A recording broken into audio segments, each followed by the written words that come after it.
Welcome to Security Plus, Objective 1.1, Security Controls. This is the very first thing the exam tests, and it shows up in question after question. Get it right, and you start the exam with easy points in the bank. Here is the scenario the exam loves. It describes one safeguard, like a login banner or a camera, and asks you to label it. The trick is that there are two separate questions hiding in every one of those answers, and if you blur them together, you pick the wrong choice. Here is what you'll learn. First, the two axes, category and type, and why you keep them separate. Then the 4 control categories. Then the 6 control types. Then the big idea that one control can be many things at once. We finish with a putting it together matrix and a decision shortcut you can use on every question. This is the single most important skill in 1.1. Every control has a category and a type, and they answer 2 different questions. Category asks who or what enforces it. Type asks what it is trying to do. Keep those 2 questions apart, and most of this objective falls into place. Look at them side by side. The category axis has 4 values: technical, managerial, operational, and physical. The type axis has 6: preventive, deterrent, detective, corrective, compensating, and directive. A control picks one category and one or more types. Notice that physical is a category, never a type. That distinction alone is a tested trap. Let's take the category axis first. For buckets, sorted by who or what is the enforcing. Technical controls, also called logical controls, are enforced by technology. Hardware, software, or firmware does the work with little human help once deployed. Think firewalls, filtering traffic, encryption, scrambling data, access control lists, intrusion detection and prevention systems, and multi-factor authentication. If a machine is enforcing the rule, it's technical. Managerial controls, also called administrative controls, are the policies and decisions that come from management. They set the framework everything else runs inside.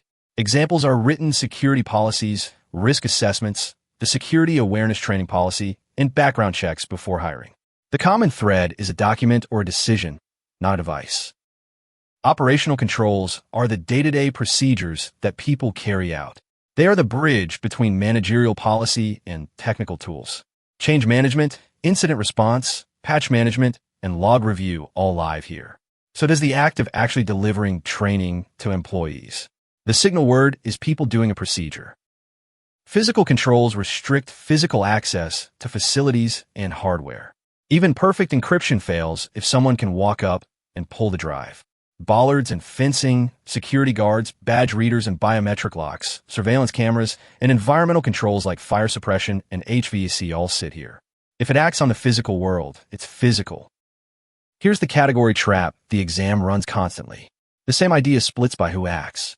Management writes the policy, so the policy is managerial.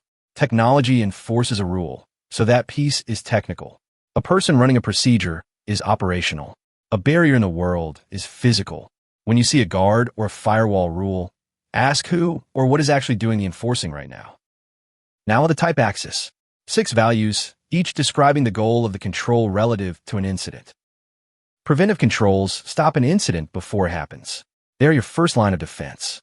A firewall rule that blocks a known bad IP range. Disk encryption that protects a stolen laptop, a locked server room door. If it blocks the bad thing from occurring, it's preventive. Deterrent controls discourage an attacker by raising the perceived risk or effort. They don't physically stop anything. A warning banner at login, a visible security camera, a sign threatening prosecution. The key tell, a deterrent only works if the attacker notices it and thinks twice. Detective controls identify that an incident happened or is in progress. They don't prevent it. They give you the visibility to respond. An IDS alert, audit log, and SGM review, a motion sensor that trips after hours. If it spots and records, but doesn't stop, it's detective. Corrective controls minimize the damage and restore systems to a good state after an incident. The event already happened, and now you're recovering.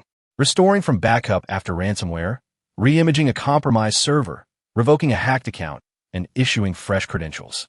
If it's cleanup and recovery after the fact, it's corrective. Compensating controls are stand-in used when the primary control is not feasible.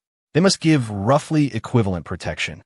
Application-level encryption when database encryption is not supported, extra logging when you can't fully segment the network, a host-based firewall on a legacy server that can't sit behind the main one. The trigger phrase is cannot, so we substitute. Directive controls instruct people what they should or must do. They guide behavior even when something else does the actual enforcing. A policy mandating password complexity, a regulation like PCI DSS or HIPAA, a posted sign telling visitors to check in at the front desk. If it tells a human what to do, it's directive. Watch the look-alike pairs. Detective spots it after the fact, corrective fixes it after the fact, and the exam puts them next to each other. A passive IDS that only alerts is detective. The same logic blocking inline as an IPS is preventive. And remember, physical is a category. So, if a type question lists physical as an option, it's a distractor. Now the idea that ties it all together, and the one the exam leans on hardest.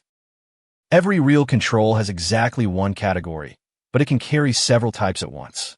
A security camera is physical by category, and it's both detective because it records and deterrent because people see it. Same device, two types, depending on how it's used. Watch how the same camera flips. A visible camera with signage out front deters and detects, so it's detective plus deterrent. Hide that exact camera with no signage, and it can only record for later, so now it's purely detective. A security guard can stack even more. Deterrent because they're seen, preventive when they turn people away, and detective when they notice trouble. How you use it sets the type. This is why reading the wording carefully matters. Take the same log. If you turn it into a real-time alert that flags an attack as it happens, that is detective, it spots the event. If you only pull it up after the fact to guide your cleanup, it is now feeding a corrective effort, the recovery. Same data, different framing, set entirely by how the scenario uses it. So let the verbs, blocks, alerts, records, restores decide the type, not your gut. One subtopic trips up almost everyone, so it gets its own beat, security awareness training. Security awareness training is really two controls wearing one name. The policy, where management mandates, funds, and sets the cadence for training, is managerial, and by type it's directive and preventive. But the act of delivering the training, sitting people down, and running the session is operational. Same program, two categories, depending on whether you mean the mandate or the doing. Here's how they test it. If the question says the company requires annual training, that's the policy, managerial, directive, and preventive. If it describes staff actually conducting the session, that's operational. One word in the stem, requires versus delivering, decide your answer. Let's lock it in with the classic exam examples on one screen. 5 examples you should know cold. A firewall block is technical and preventive.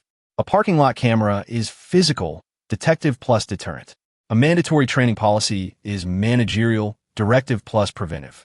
Restoring from backup after ransomware is operational and corrective. And a login warning banner is technical and deterrent. Notice how the verb in each one points straight at the type.